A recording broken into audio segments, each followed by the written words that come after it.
Bom dia a todas e a todos, senhora presidente, senhoras deputadas, senhores deputados, servidores da casa, imprensa, povo do Maranhão.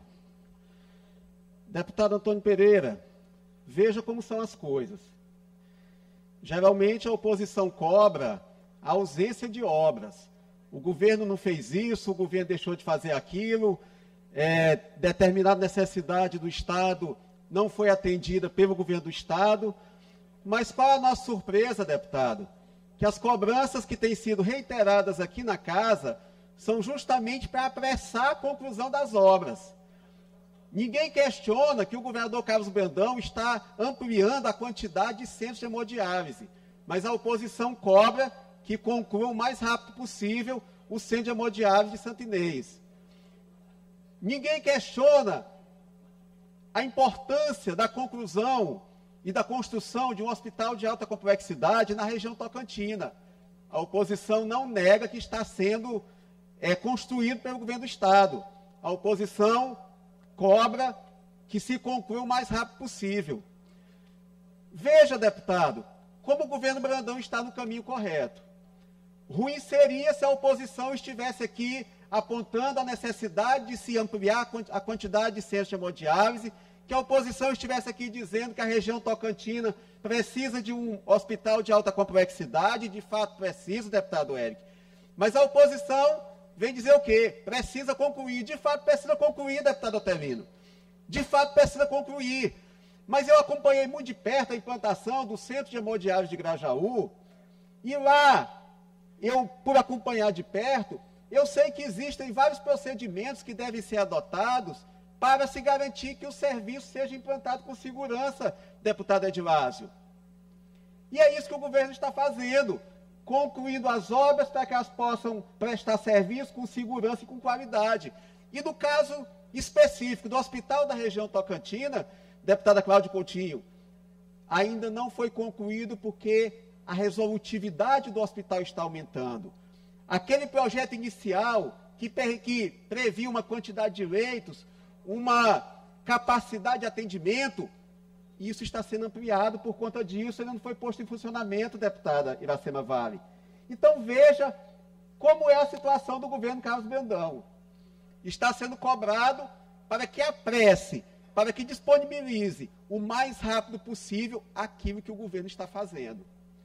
Veja como é que são as coisas e o quanto o governo Carlos Brandão está no caminho correto. Foi falado aqui também, o deputado Fernando Brade, sobre a questão do Hospital da Ilha, para que funcione de porta aberta. Deputado Fernando, eu fico pensando, o que seria da Ilha de São Luís se não tivesse as UPAs mantidas pelo governo do Estado? Nós sabemos que o atendimento ambulatorial é responsabilidade do município, nós sabemos disso. Mas vamos pensar, a Ilha de São Luís, sem as 6 unidades de pronto atendimento que são mantidas pelo governo do Estado, o que seria do atendimento ambulatorial no município de São Luís e na Grande Ilha? Só as 3 UPAs que estão no território do município de São Luís, deputado Fernando, atendem mais de 480 procedimentos no mês de março. No mês de março, foi 484 mil atendimentos, procedimentos realizados nas UPAs do município de São Luís.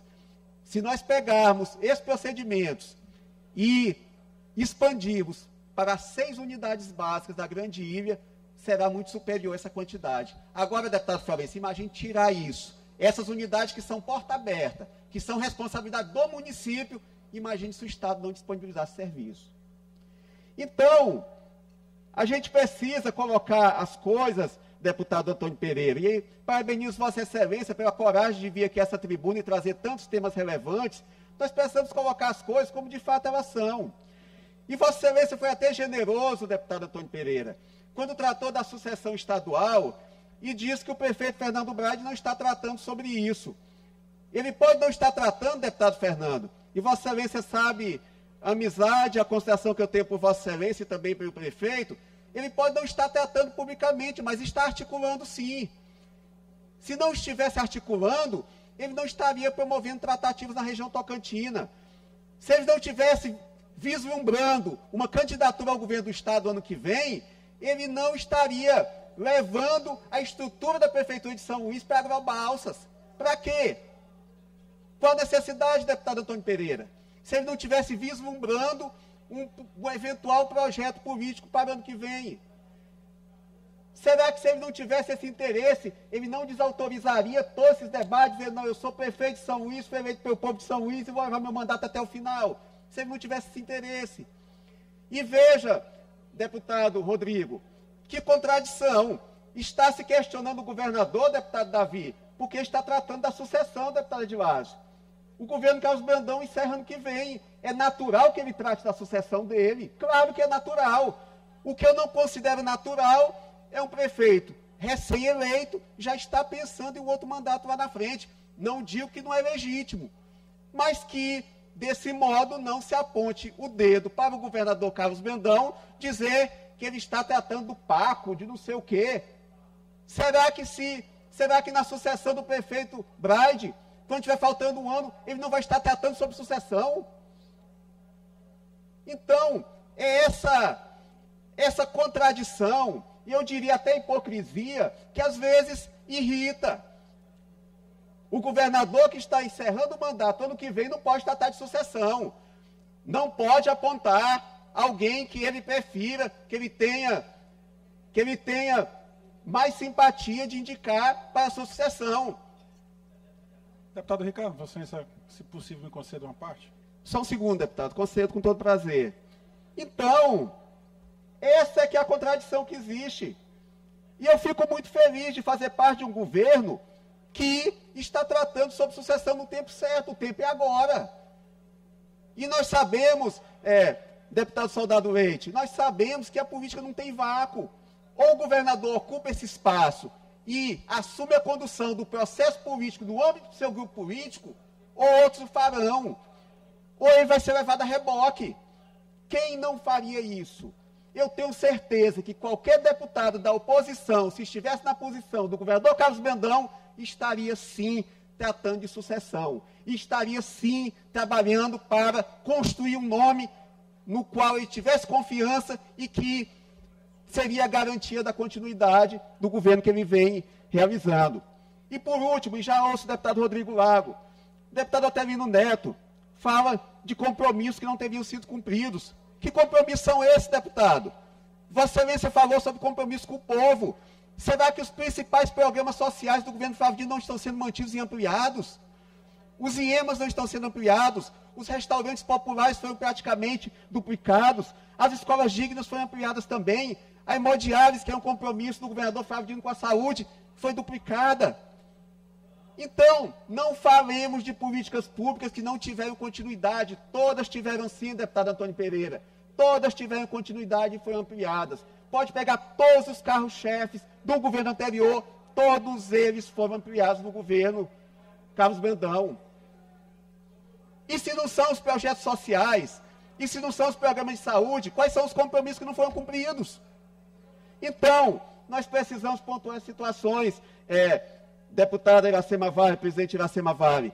E eu acho que esse é que é o debate que nós temos que trazer para casa, e é muito importante que a população do Maranhão saiba o que está sendo feito e as narrativas que se está tentando construir. Ouço o deputado Rodrigo Lago, e já peço de antemão os 5 minutos da liderança do bloco para que ele possa concluir após a parte do nobre colega deputado Rodrigo.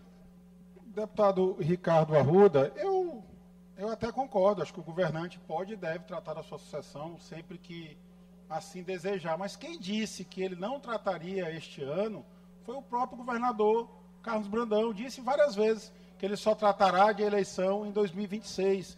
O que Vossa Excelência sustenta hoje defendendo a posição que ele já está tratando e é correto e é legítimo que trata, Vossa Excelência está desmentindo o governador. Aí já não sou eu venho aqui e sustento quando o governo mente e tem mentido sistematicamente, eu vou para a tribuna e digo o governo da mentira e trago geralmente documentos e provas da mentira. Mas vejo que Vossa Excelência já se associa a mim a denominar o governo da mentira, porque está Vossa Excelência tratando o governador como tendo dito uma mentira. Deputado, não tente colocar palavras na minha boca. Eu estou dizendo que ano que vem haverá uma sucessão e é natural que a sucessão seja tratada. E seria hipócrita dizer que não há tratativas, que não há conversas, articulações, claro que há, como haveria em qualquer governo. Agora, o tempo do governador de definir é o tempo dele. Por que o governador já teria que bater o martelo com relação... Eu já tratei sobre isso aqui na tribuna dessa casa anteriormente, e Vossa Excelência acompanhou quando eu tratei sobre isso. Por que o tempo do governador tem que ser pautado?